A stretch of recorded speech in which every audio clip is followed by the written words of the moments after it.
गरीबी भी बहुत है, एक एक घर में 4-4 फैमिलीज रहते हैं। इसके लिए भी मुफ्ती साहब का एक प्रोग्राम था कि इनको बाहर ले जाएंगे, मगर अब हमारा अगर इंशाअल्लाह हमारी सरकार बनी तो वी विल गो वर्टिकल, कि जहां हम बनाते हैं मैरिज हॉल्स बनाते हैं, दूसरी चीजें बनाते हैं, तो मैरिज हॉल्स के साथ साथ अगर हमें जगह मिलेगी तो हम बड़ी बड़ी बिल्डिंग्स बनाएंगे, फ्लैट्स बनाएंगे, जहां हम ये जो घर में जो इनमें कंजेशन है उसको दूर करेंगे।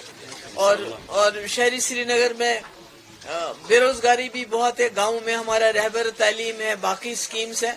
कोशिश करेंगे श्रीनगर की जो मुफ्ती साहब का जो एक इरादा था श्रीनगर को लेके, उसमें मुझे लगता है गवर्नर साहब जैसे जो हमारे लोग आज ज्वाइन कर रहे हैं, ये भी हमें शहरी श्रीनगर को डेवलप करने में पूरा अपना रोल अदा करेंगे।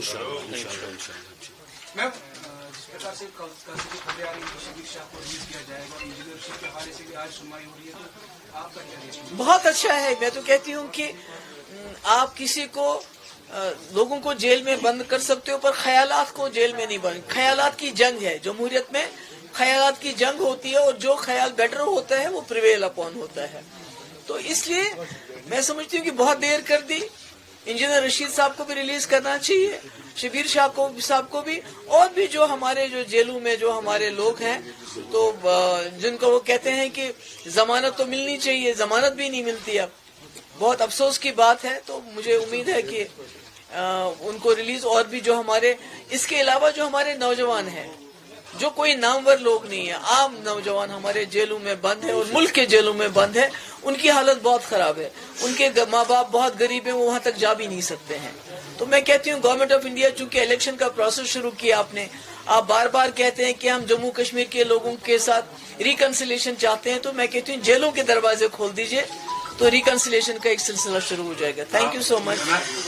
मैडम एक सवाल है मेरा, क्योंकि कई सारे लीडर्स जो आपकी पार्टी को ऑलरेडी ज्वाइन कर चुके हैं और हर एक जगह पर आप अपने कैंडिडेट भी अनाउंस कर चुके हैं, लेकिन ये भी खदशा जाहिर हो रहा है कि क्या महबूबा मुफ्ती जो है खुद कहीं पे पार्टिसिपेट कर सकती है, क्योंकि लोगों के अंदर क्यूरियोसिटी है कि अपोजिशन पार्टी की अगर बात करें, वो ऑलरेडी लीडर्स अनाउंस कर चुके, पहले कहा कि नहीं लड़ेंगे, फिर उसके बाद कल जो है लिस्ट सामने आया, तो महबूबा मुफ्ती का इस पे क्या कुछ कहना है? देखिए मैं क्या कहूँ, उमर साहब ने खुद कहा कि मुझे चपरासी की ट्रांसफर के लिए गवर्नर साहब के दरवाजे पे जाना पड़ेगा। मुझे चपरासी की ट्रांसफर की फिक्र नहीं है, मगर मैं वो वजीर आला रही हूँ जिसने बीजेपी की सरकार के साथ सरकार चलाई, 12,000 नौजवानों की FIR वापस लिए। क्या आज आप ऐसा कर सकते हो? मैंने as a chief minister Modi के साथ सरकार बनाते हुए सेपरेटिस्ट को खत लिखा, दावत दी, बातचीत की। क्या आप ऐसा कर सकते हो आज? मैंने सीज फायर करवाया, क्या आज आप कर सकते हो? मैंने पूरे मुल्क की लीडरशिप को लाया और हुर्रियत के दरवाजों पे गए वो कि आइए बताइए हमें क्या है। तो मैंने बहुत ही पावरफुल चीफ मिनिस्टर रही हूँ, मेरी असेंबली बहुत पावरफुल थी, हमारे पास रेजिडरी पावर्स थे। तो आज खुदा ना खास्ता एक म्यूनिसिपैलिटी का इन्होंने शक्ल दे दी हमारी असेंबली को कि आप कोई कानून पास नहीं कर सकते हैं, बकौले उमर साहब आप एक चपरासी की ट्रांसफर नहीं कर सकते। मैं तो कहती हूँ अगर मेरे पास कल कोई आएगा कि नौजवान बेगुनाह बंद है, उसको छोड़ना है, जब मैं उस नौजवान को नहीं छोड़ सकती हूँ जिसने 12,000 नौजवानों को FIR वापस ली, अगर आज वो चीफ मिनिस्टर बन के एक FIR वापस नहीं ले सकती, तो फिर क्या करना है इसी चीफ मिनिस्टर को? जी कल जो डॉक्टर फारूक अब्दुल्ला ने अवंतीपुरा में बयान दिया है कि आर्टिकल 370 की बहाली को 100 साल लग सकते हैं, so how would you react? नहीं देखिए, मैं तो फारूक साहब को आपने उनसे पूछना चाहिए था कि उन्होंने ऐसा क्यों कहा। मेरे ख्याल में नाउमीदी कुफर है और PDP बड़े मसले के लिए लड़ रही है। जैसे आपको पता है कि PDP वाहिद एक जमात है जो एजेंडा लेके आती है, उसको इम्प्लीमेंट करती है। जब हम 2002 में सरकार बनी, हमने कहा था हम पोटा खत्म करेंगे, हमने किया। उसके बाद हमने बोला हम रास्ता खोलेंगे, हमने खोले मुजफ्फराबाद, रावलाकोट। हमने कहा हम बातचीत कराएंगे, तो वाजपेयी जी की बातचीत, LK अडवाणी की बातचीत हमने हुर्रियत के लीडरों से कराई। तो हम तो अपने एजेंडा पे चलते हैं, और आज भी हमारा एजेंडा है कि मसले कश्मीर मसला है, उसको आप इग्नोर नहीं कर सकते। तो उसको हल करने के लिए जो 370 है उसको भी रेस्टोर करना बहुत जरूरी हो जाएगा। एनसी और कांग्रेस की अलायंस के बाद PDP का इस आने वाले इलेक्शन में क्या एक्सपेक्टेशंस है?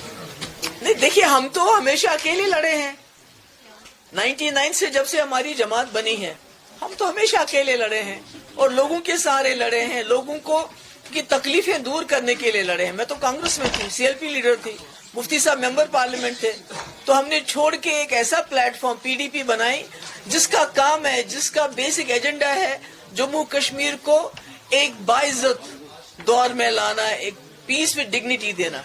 तो हम उस एजेंडे को लेके चले। हमारे साथ कोई चलता है नहीं आता है, लोग हमारे साथ होने चाहिए। मेरा जमात इस्लामी और सेपरेटिस्ट चुनाव में आ रहे हैं, उनका वेलकम किया जा रहा है, लेकिन दूसरी ओर अगर हम देखें एम्प्लॉइज को नौकरियों से निकाला जा रहा है। जो आपके पिता या आपके कोई रिलेटिव जो थे वो मिलिटेंट, बहुत गलत है। वही तो मैं कह रही हूँ कि लोगों को जेलों में बंद करना, एम्प्लॉइज को बिला वजह नौकरियों से निकालना, उनसे ये हक भी छीन लेना। वो अदालत में जाएंगे तो डर लगता है उनको कि हमें जेल में न डाल दें। जर्नलिस्ट को यूएपीए के अंदर बंद करना, तो मैं कहती हूँ ये ख्यालात की जंग है जिसको आप इस तरह नहीं जीत सकते। आप ताकत के बलबूते पे जम्मू कश्मीर का जो मसला है उसको हल नहीं कर सकते। आपको रिकंसिलिएशन, रीच आउट करना पड़ेगा यहाँ के लोगों के साथ, उसके बगैर कोई चारा नहीं। और मेरे ख्याल में ये जो शबीर शाह साहब हैं या दूसरे, उनको छुड़ाना, उनको जेल से रिहा करना, ये एक अच्छी बात है। Thank you so much.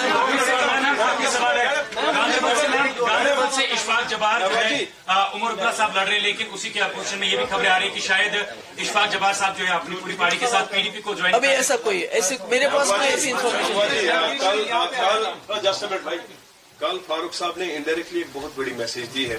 जब उनसे पूछा गया कि जमात इस्लामी के पार्टिसिपेंट्स आ रहे हैं इसमें, उन्होंने इनडायरेक्टली ये बात कहा, इसको कल सबके सामने कहा कि ये अच्छी बात है जमात इस्लामी के लोग आए, इससे बेहतर कि वो चोरी छुपे सपोर्ट करें। क्या पास्ट में भी ये चोरी छुपे सपोर्ट आप थोड़ा इलेबोरेट कर सकते हैं? दूसरा, जो अलायंस कांग्रेस और नेशनल कॉन्फ्रेंस के दरमियान हुआ, उसका किस तरह का इम्पैक्ट पीडीपी पर है? क्योंकि कल थोड़े से उसकी एक झलकी हमें पुलवामा में देखने को मिली। देखिए, पहली बात तो मैं ये कहना चाहूंगी कि जो जमात को लेके फारूक साहब ने बयान दिया है, तो मैं समझती हूँ कि ये कोई पहली बार ऐसा रिलेशनशिप नहीं है इनका। 87 में जब जमात फील्ड में थी, मैदान में थी, तब भी यही कांग्रेस एनसी अलायंस उस वक्त हुई। और उसके बाद क्या हुआ मुझे वो बताने की जरूरत नहीं है कि हमारे हजारों लाखों घर उजड़ गए, हजारों नौजवान हमारे शहीद हो गए, क्योंकि उस वक्त भी जमात इस्लामी को कहिए या मफ को कहिए, उनको बाहर रखने के लिए, असेंबली से बाहर रखने के लिए बहुत बड़े पैमाने पे इन्होंने धांधली की, जिसका आज भी हमारे कब्रिस्तान भरे हुए हैं। तो वो तो आपने देख लिया, उसमें मुझे दोहराने की जरूरत नहीं। दूसरा, जहां तक कांग्रेस और एनसी की अलायंस की बात है, मैंने पहले भी कहा है हमारा एक एजेंडा है। जब भी हम अलायंस करते हैं, देखिए जब पीडीपी ने कांग्रेस के साथ अलायंस की 2002 में, हमारा एक एजेंडा था कोटा खत्म करना, बातचीत करना, लोगों को जेलों से रिहा करना, जिसमें हमने गिलानी साहब को रिहा किया। आज आप सोच सकते हैं ऐसा, बड़े बड़े शबीर शाह साहब को, यासीन मलिक साहब को रिहा किया। तो हमारा एजेंडा था। उसके बाद जब हमने बीजेपी गवर्नमेंट के साथ, बीजेपी पार्टी नहीं, बीजेपी गवर्नमेंट के साथ हाथ मिलाया 2014 में, हमारा बाज़ाब्ता एजेंडा ऑफ अलायंस था कि आपको 370 को नहीं छेड़ना, आपको एस्पा खत्म करना, आपको पाकिस्तान से बात करनी, आपको हुर्रियत से बात करनी, आपको पावर प्रोजेक्ट वापस करने, और भी कई चीजें थी उसमें, और रास्ते खोलने हैं। यानी उस वक्त भी हमारे पास एजेंडा था। तो जब भी कांग्रेस और एनसी की आपस में इनका अलायंस होता है, तो ये कुर्सी के लिए होता है। तो अगर मुफ्ती साहब को कुर्सी चाहिए होती 2014 में, नेशनल कॉन्फ्रेंस भी ऑफर कर रही थी, कांग्रेस भी ऑफर कर रही थी। तो मेरे ख्याल में अलायंस पीडीपी के लिए इट गोज बियॉन्ड पावर। जो हमारा एजेंडा वो सबसे ज्यादा जरूरी है। और अगर एनसी और कांग्रेस का जो आपस में मेल है वो एजेंडा के लिए नहीं वो। और आपको पता है, एक मेरे ख्याल में एक हिस्ट्री है, जब जब पीडीपी और कांग्रेस जब हम मिले तो हमने लोगों के लिए काम किए, हमने लोगों को एक राहत दी, हीलिंग टच दिया। जब हम बीजेपी सरकार से मिले तो मैंने 12,000 नौजवानों की एफआईआर वापस ली, मैंने लेटर इनवाइट किया एज चीफ मिनिस्टर, मैंने मुल्क से एक बहुत बड़ा डेलीगेशन मिलाया बातचीत के लिए, मैंने वो सब कुछ किया जो हमारे एजेंडे में था। मगर जब इनकी हुई तो मकबूल भट्ट को फांसी, 87 में चोरियां जिसका नतीजा हम आज देख रहे हैं, उसके बाद दोबारा अफजल गुरु को फांसी, तो ये तो आप लोगों के सामने सारा है कि क्या होता है। मैम आज मैं पार्ट ऑफ इंडिया एयरलाइंस क्योंकि मैम आज मैं पार्ट ऑफ इंडिया एयरलाइंस क्योंकि जब वो यहाँ देखिए मैंने कहा हमारा एजेंडा है, हम शीट शेयरिंग में अलायंस में नहीं यकीन रखते हैं, हम एजेंडे पे यकीन रखते हैं। Ma'am just one question ma'am, US diplomat जो है वो यहाँ के पॉलिटिकल लीडर्स से मिले, एनसी पीसी से मिले, did they approach you? And also my another second question is, do you think that you know outsiders are keeping a watch on Jammu and Kashmir elections like US? अरे वो तो मुझे मालूम नहीं है कि कौन आया कब आया, तो मुझे इसके बारे में कोई इन्फॉर्मेशन नहीं है। Thank you so much, thank you. हाँ तजमुल साहब अभी आएंगे ना।